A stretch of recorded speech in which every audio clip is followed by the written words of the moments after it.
Mukhang emosyonal to. Iiyak ako dito. Mag-isa ko lang tataguyod. Siyempre mahirap. Hindi ko rin naman na ibibigay yung lahat na gusto nila. Pero yung pangangailangan pang-araw-araw, ayos lang. Allowance ng boyfriend. Ikaw naman, Julia. Totoo ba yung sinasabi ng papa mo? Sa pang araw-araw, kuripot nga po sa upang ulam yan eh. Minsan po hindi siya bumibili ng ulam. Nag-iitlog na lang po kami minsan. Yun na lang po kinakain namin. Alam, pinang iinom niya po yan, pinang sigarilyo.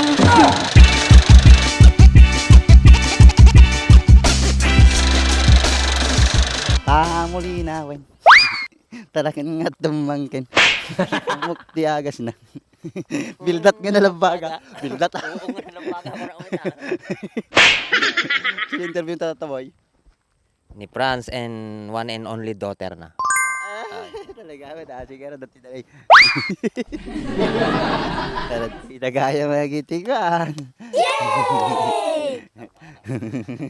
Amon pa'y ti damag ko't katawan. Happy.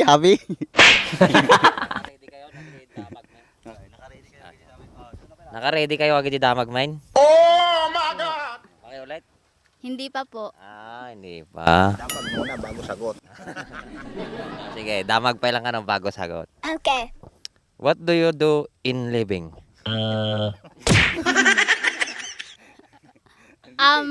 Please speak Tagalog po. Speak Tagalog. Living? Ay, lumabas ka wa. Living on the Living. jet plane. Living on the jet plane. Nadi, kumita ka nga to, dali lumabas nga jet. Living on the jet plane. Ano po tayo dito? Tagalog po tayo dito, tsaka Ilocano. Wala, Tagalog. Ayaw nyo na talaga ng English. O, last na to, English lang. Huwag na po tayo mag-English. Hindi, isa lang. Baka masagot mo to, English. O, ikaw na lang ang i-Englishin ko, wag mo na siya. What is truly desire for you?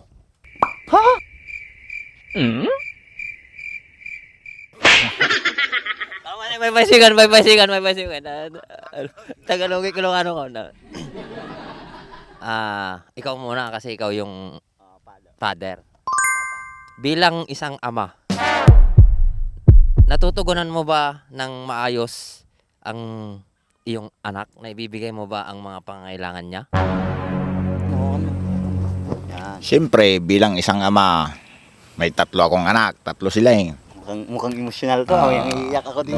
Mag-isa ko lang tataguyod. Siyempre mahirap. Hindi ko rin naman na ibibigay yung lahat na gusto nila. Pero yung pangangailangan pang-araw-araw, ayos lang. Allowance ng boyfriend. hindi ko na obligasyon yun. Hindi na siya kasali sa budget. Siyempre iba naman. Teka lang. Lagyan mo, gusto mo bigyan natin ng emotional effect habang nagsasalita ka?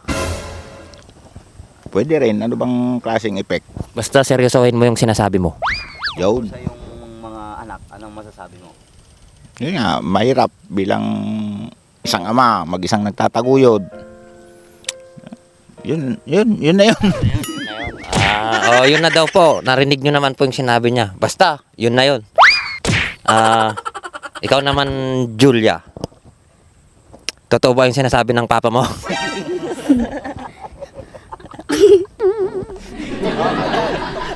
Pagsabi na totoo. Ba't ka tumatawa? Sagutin mo na lang. Sa pang araw-araw, kuripot nga po sa upang ulam yan eh. Minsan po hindi siya bumibili ng ulam. Nag-iitlog na lang po kami minsan. Yun na lang po kinakain namin. Alam, pinang iinom niya po yan, pinang sigarilyo. Yung pinambababae niya po. Imbis na pang ulam, pinang babae niya, pinang inom, lagi-lagi. Yun po ginagawa niya. Pero, ito lang ang masasabi ko sa'yo Malay mo, magbabagong taon na. Pagdasal mo na lang na magbago siya. Sige. Sana nga po magbago na siya. Pati po yung ugali niya, sana magbago na. Sana bumait na siya, Lord. Sana hindi na siya palaging galit. Palagi siyang galit, onting bagay, galit na siya, Lord. Gaganon-ganon po siya, lakas-lakas ang bunganga abot dito sa likod po natin. Ganon siya. Pero ito lang ang masasabi ko kasi bilang isang ama, pero hindi pa ako isang ama kasi wala pa akong anak. Natural lang na magalit sa inyo ang tatay nyo, pinagsasabihan kayo. Kasi para din sa ikakabuti nyo yun. Ngayon, para maliwanagan ka pa, nakikita ko naman sa papa mo kahit ganyan yan, nagpupursige yan para maibigay yung gusto nyo. Anong masasabi mo, Idol Franz? Binuhat na kita. Nilaglag mo na. Siyempre, hindi ko maiwasan yung magalit, lalo na para sa inyo. Bilang mararanasan din ninyo yung maging isang magulang. Yan ang gusto kong marinig sa'yo. Yan. Emotional na yan. Sound effect natay ko. Adi sad, lungkot. Kung pabaya akong ama, hindi ko kayo napagtapos ng kahit yung mga kwan lang, yung K-12. K-12. Pag nakaluwag-luwag pa, di tuloy niyo ang pag-aaral hanggang college. Nasa sa inyo na lang yun. Damag ka. Kaya mo nga pagkadalan nga na college. Real talkan tayo Kakayanin. Numalpas agad yung utang ko. Ano ba yung utang mo? Pinang-inom niya po kasi. Hindi naman masyado ka naman. Hindi nga ako gumagastos sa inuman. Lasing pero hindi gumagastos. So, minsan si paribak lahat ng magpapainom sa akin. No? Sisihin mo niya, inaya niya ako minsan. Damag ko man. Apay, nagputaw so lang ka, nag-ngisay ka. Siyempre, ako maitim, maputi yung mama nila. Nagmana sila sa mama nila. Hindi sa akin. Pasalamat nga ako, hindi sa akin Pati tsura. Di ba? Sa mama na lang nila makuha lahat. Apay, ang tiwala to sarili. Hindi. Oo nga, tama yung sinabi mo. Buti, nagmana sa mama niya. Kasi kung nagmana sa ito, sigurado, maraming mambubuli dito. Sabihin niya, sinumpang. Pero ako na, ito Julia, wag kang magagalit kay papa mo. Kung alam mo lang, nung ako yung bata, nagadubaot ko kinitatang ko. Ngamin, nagsulpingak. Tsaka, hanak dumdumig ide kasjay. Tapos habang lumaklakayak, namiris ko. Maligaya magijinaramit ko ide. Kasi natin may bagang Idol Andres. Naranasan nga binout natin yan. Naranasan na pinalo niya po. Wala akong maalala. Ay, walang palo. Ano lang po, masasakit na Nasa ulang, salita. nasa ulang. Sa ulang po. Ibig sabihin nun, good father. Ayan. Isa lang ang nakakatikim sa akin ng palo. Si Bagana pa ilang awan nakarodan. Binuhat na kalaga rodan. Ajigard anak ko nga lalaki, siyempre nasubsobra mo tulpang na kanyak idain. Di no nagmana kasi ka mo na juping. Kanahin tapay nga. Itulod ka di balay. Agwala ka. Namana na lang kanyam. Siyempre, hindi mo baybayan ti pambagbaga. Han na sursurutan nagiyapak kon. Amin, nadanas ko amin Na yun. Tama. Bilang isang ama ay kailangan niyang pagsabihan ng kanyang anak. Tama? Kilo-kilo ginagnak din. Kailangan kong ilintag. Di pagnaan na. Ito niya, gidyayaman. Namanat. Lumaban na. Pangkapitan na boy. Ikaw naman Julia, ano to, medyo mahaba na din. Anong message mo kay papa mo ngayong Christmas? Magandang kanya. Ang message ko po sa kanya, sana magbago na siya. Sana bumait na siya, Lord. Sana kahit onting bagay lang po, wag na siya magalit. Kahit ganyan siya, mahal ko siya. Wag ka na magagalit sa akin Wag ka na magalit. Iyak na yan. Kahit pasaway ako, okay lang yan. Ganun ka din naman, di ba? Pasaway ka din naman dati. Tama na yun. Mag-message mo na nga Merry Christmas kayo Oo. Mag-Christmas kasi ngayon at magbabagong taon, dapat maayos ang isang pamilya, nagkakaunawaan. Opo, kaya po sana wag na po, iwas-iwasan niya na pong magalit para okay lang sa bahay, yung tahimik lang, ganun. Kasi po yung pagiging magalitin niya, lalo siyang pumapangit. Kaya po sana iwas-iwasan na niya para pumogi po siya.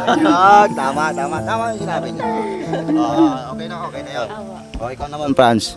Anong masasabi mo kay Julia ngayong Christmas? Message na with your heart, with feelings, with emotional.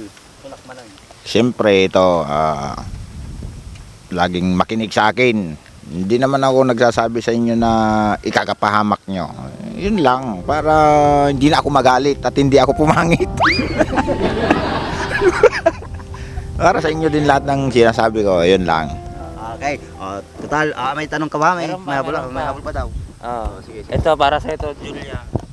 Kung may pagkakataon kang makapagkolehiyo, anong kurso ang gusto mong kunin?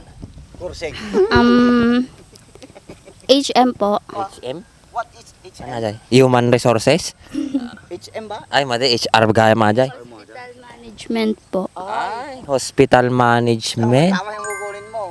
Ah, Singgero to. ang tanong, masipag ka ba? Hindi, tamad po ako. Nako, babagsak ka pag gano'n. Dapat masipag ka. Marami kang alam na gawin. Ayan. Magsisipag po pag nakapag-aral. Pag ano po, magsisipag mag-aral para makapagtapos. Para makatulong sa... Sa babae ni Papa. Sa mga bisyo niya. Para pagtitimpla ko po siya ng mga alak niya para masarap yung alak niya din. Pag nag-ano po ako. Malay mo, ngayong taon.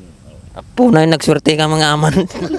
Suportado at anak mo kanya, mano nakalipas. O nangig mo ada. So dapat pagturposin ti kolehiyo daw. Isa ka na mag-aral.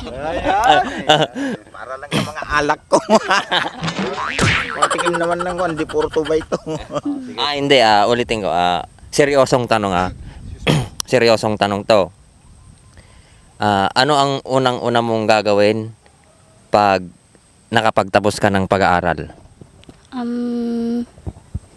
Maano po, magpapahinga muna onte, 1 month, tapos siguro po maghahanap ng trabaho para makatulong na rin po sa kanila. Ayun ang gusto kong marinig. Kasi seryoso na ako nagtatanong eh. Anong masasabi mo sa sinabi niya? Kasi seryoso na yon. Siyempre, masaya akong ganun. Good job. 4 na taon na akong maghihirap pa. Mag-aaral. Araw-araw gastusin. Sige, pero okay lang yan. Sige, Bilang ama. wala na ba? Wala Obligasyon na ko ba yun. Wala ka ng katanungan? Wala na. Sige, magkuhan na kayo. Magpasalamat na kayo sa mga sumusuporta sa inyo para kan. Sa mga sumusuporta sa amin sa mga vlog. Siyempre, hindi ko maiwasan yung maraming nagagalit din sa akin. Pagiging kontrabida. Role ko lang talaga yun. Roll ko lang po talaga yon. Maraming salamat. Sana suportahan nyo pa lahat ng aming page. Si Julio, wala naman natang kanya. Wala naman natang basya. Marami din. Sana po stop bashing na po kasi masakit siya. Ano lang naman po 'yon. Content lang naman po yung mga yun kaya stop bashing na po. Love, Christmas. Opo. Salamat po sa pagsuporta sa amin. Thank you. Yan. Narinig nyo naman po. Maraming salamat daw po sa pagsuporta sa amin. Ayan. Sa mga mga baser nila, lalong-lalo na si Franz at si Julia, content lang po talaga yon. Kung ano po kasi yung role na gagampanan nila, yun talaga yung gagawin. Kasta tano ka, aramid ka di ka. Tano, buya medyo kamit Madi, no panay bida, buya ka nga road. No panay kontra, mayat nga buyain. Di ba?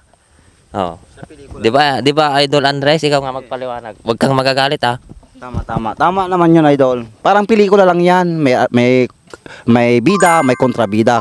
Kasi kung walang bida, wala. Puro kontrabida, ang pangit. Hindi mo tatapusin, Idol. Maniwala ka sa akin. Kayo pala. Kaya wag nyo na po silang i-bash. Thank you sa paila ko matamadi kayo mo mga agbuy-buya kanyame. Lalo sudan ni. Suportahan nyo kita agama. Agama nga talaga kita, Idol Baka kunayo made. Thank you. Hindi lang halata. Suna ng iba. Malayo lang sa itsura pero mag-ama talaga. Okay? Maraming kaway. Yay! Bye. Thank you. Sobrang bula! Grabing bula naman yan, parang wala nang katapusan. Bakit kaya ngayon ko lang nakita itong product na to? Sa tagal ko na naghahanap ng ganitong car shampoo.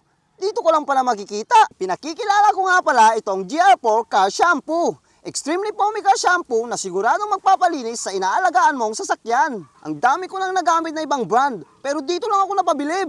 Kasi tingnan mo naman, isang buong sasakyan yung kaya niyang malinisan. At may sobra pa yan ha. At parang ulap na nga sa bula kung ikukumpara mo sa ibang brand. Ang kagandahan pa nito, meron na rin itong Canova Wax. Kaya pag binanlawan mo ang sasakyan mo, siguradong magiging magintab agad yan. Kaya kung gusto mo rin na mabula at mabisa na panlinis sa alaga mong sasakyan, ano bang iniintay mo? Check out mo na yan!